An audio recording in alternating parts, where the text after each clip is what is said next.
ഇന്നത്തെ മലയാള മനോരമ പത്രം കണ്ട് ഞാൻ ലിറ്ററലി ഞെട്ടിയെന്നേ. കാരണം ഈ ഒരു വേൾഡ് കപ്പിൽ ആദ്യത്തെ ഗോൾ തൂക്കിയത് മലയാള മനോരമയാണ്. എന്ത് രസമായിട്ട് അവരുടെ ഫസ്റ്റ് പേജ് അങ്ങോട്ട് സെറ്റ് ചെയ്തേക്കുന്നത്.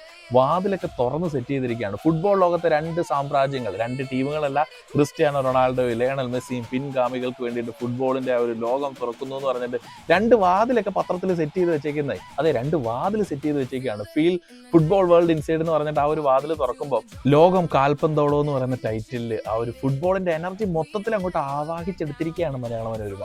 എന്തായാലും അത് ഭയങ്കര രസമായിട്ട് അവർ സെറ്റ് ചെയ്ത് വെച്ചേക്കുന്നത്. പണ്ടൊരു കാലഘട്ടത്തിൽ പിറകിൽ നിന്ന് പത്രം വായിച്ച് തുടങ്ങിയവർക്കൊക്കെ ഭയങ്കര നൊസ്റ്റു അടിക്കുന്നുണ്ടാവും. എന്തായാലും ഈ ഒരു ടൈമിൽ ഈ ഒരു ഫുട്ബോളിന്റെ അവലോകനങ്ങളും കാഴ്ചകളും ഒക്കെ വലിയ രീതിയിൽ മാറിക്കൊണ്ടിരിക്കുന്ന ഒരു ടൈമാണ്. പല പത്രങ്ങളും പല എഴുത്തുകളും നമ്മളെ വലിയ രീതിയിൽ ത്രില്ലടിപ്പിക്കുന്നുണ്ടായിരിക്കും. മലയാള മനോരമ എക്കാലത്തും എനിക്ക് ആ കാര്യത്തിൽ ഹോട്ട് ഫേവറേറ്റ് ആണ്. അതുപോലെ മുഹമ്മദ് ദാവൂദ് എന്ന് പറയുന്ന ഒരു ഫുട്ബോളിനെ കുറിച്ചും ക്രിക്കറ്റിനെ കുറിച്ചിട്ടൊക്കെ എഴുതുന്ന ഒരു എഴുത്തുകാരനുണ്ട്. പുള്ളിന്റെ എഴുത്തുകൾക്ക് ഭയങ്കര ഭംഗിയാണ്. നേരത്തെ മനോരമയിലായിരുന്നു, ഇപ്പൊ മാധ്യമത്തിന് വേണ്ടിയിട്ട് എഴുതുന്നുണ്ട്.